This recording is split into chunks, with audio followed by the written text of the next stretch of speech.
Welcome back to Conversations with Chris and Crystal. Okay, so I was asked, about the fact that we were well off when I was growing up. And people say, well, we weren't as well off. I guess we were kind of poor, and I'm not sure how that translates. What would that be like to grow up well off? But in my case, I had the other dichotomy too. I lived with my grandparents for a period of time. I spent the summers with them, and they were not well off. They were poor. He was a miner. Grandma stayed home, never worked. But they lived out in the country on 500 acres of Superior National Forest, and I mean, it was wonderful at the time. The silver wolves hadn't moved into the country yet. And so I was able to, at 6 years old, wander through the woods with my German Shepherd for hours and hours at a time and explore and, find different things. It was wonderful. And, but that's the dichotomy. It's like when I was with the money, I was very unhappy because my mother was so difficult to live with. And so for me, it came together that money equals unhappiness. Mm-hmm. And even though that's not true, and obviously you need it to pay bills and do all that kind of stuff, it took me a long time to get past that. Because my grandparents, who didn't have as much, had a very full, rich life, of what they wanted in life, which was to be off the grid and to do their own thing and have that huge garden. Yeah, that huge garden and that was their lifestyle. And I enjoyed that as, more so than the one with the money. So, even though I hear, people say, well, what was that like to be well off? How does that translate? It didn't translate very well, but I get it. Different people have different experiences. Yeah, they do. Yeah. And but what does that mean? I guess, to a certain degree, and I can't say I was spoiled because of raising the boys. Yeah. That took that away pretty quick. That's what one of my practitioners said. He goes, you paid a price. Yeah. You paid a price to have money. You took care of those boys, and they bought you stuff, and they bought you clothes, and they bought you furniture for your bedroom, and they bought you to take care of the boys. Yeah, it was a lot of work. In my case, my dad was working at John Morrell Meatpacking Plant, blue-collar worker, Yeah. And then they closed the plant. So we were on food stamps. So, and I had no concept at the time. I was a little kid. I didn't know rich, poor, whatever. Yeah.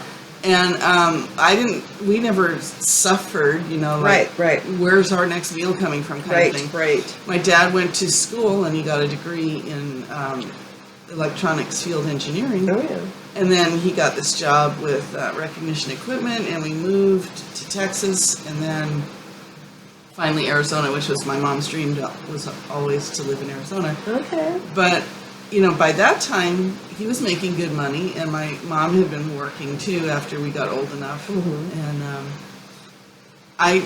I don't know that they always called themselves middle class, not like it was definitely middle class. I would say that. Yeah, but I think we never lacked for anything that we really needed or whatever. So I never thought of us as wealthy or well off, but we probably were if you consider what other people went through. Yeah, and I think too, like if you were to go, which I don't think you did go to prom, or you didn't go. No. Yeah, I didn't either.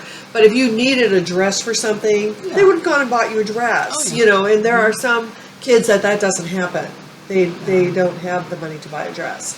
And my mom, she was always really good at saving money and not.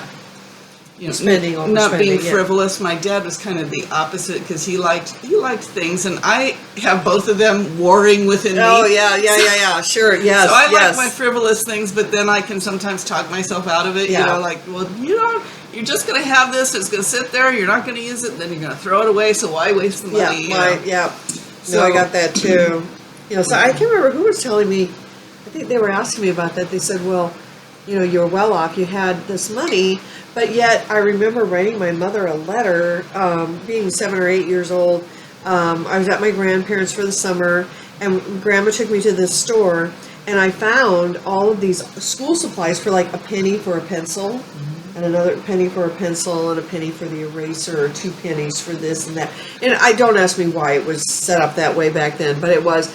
And I actually listed it all out in a letter to my mother, how much I had saved how frugal I was to purchase these school supplies for next to nothing, and I don't think she was impressed, but she was never impressed. Well, I'm with impressed. anything. Yeah, well, but you kind of wonder, what was the mindset? This was before the boys. So what was the mindset there? There was obviously some fear of not having enough money to get school supplies. I mean, I don't know what, or why did I need to? Was your mom a single parent at that time? No. Oh, No. I was so- with my grandparents whenever she was single. Yeah, Well, that's what I mean, because Yeah. you were with your grandparents. but I was. Was That she- was for the summer. Oh. So she was remarried. I went to stay with them for the summer for 3 months, and because that was the deal. Apparently, that was the deal. My mom's parents told her she was too dumb to have a child, and they were going to take me. And they didn't. I went back to her, but the deal was that I would spend the summers with them, which I'm very glad I did. But then once the boys came along, I never spent the summer with them again. So we kind of messed up that deal, and I'm sure she was fine with that. But naturally. But and that's fine. Things happen, and I'm sure there are people out there who have greater stories to tell than that one.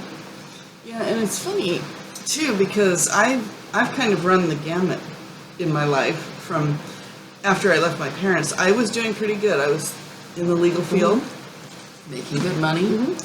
And then after I split up with my ex, I was okay for a while, and then like that Great Recession hit in 2008. Yep. And I was poor. Yep. I had Yeah. no money, no job. I lost my house. So I've kind of run the gamut between being okay and being poor. I have later in my life. Yeah, we absolutely we declared bankruptcy at one point. I did after that the twice. recession. After the recession. Thanks for joining us Yep. today. And remember, take care of yourself because nobody else will. Bye for now.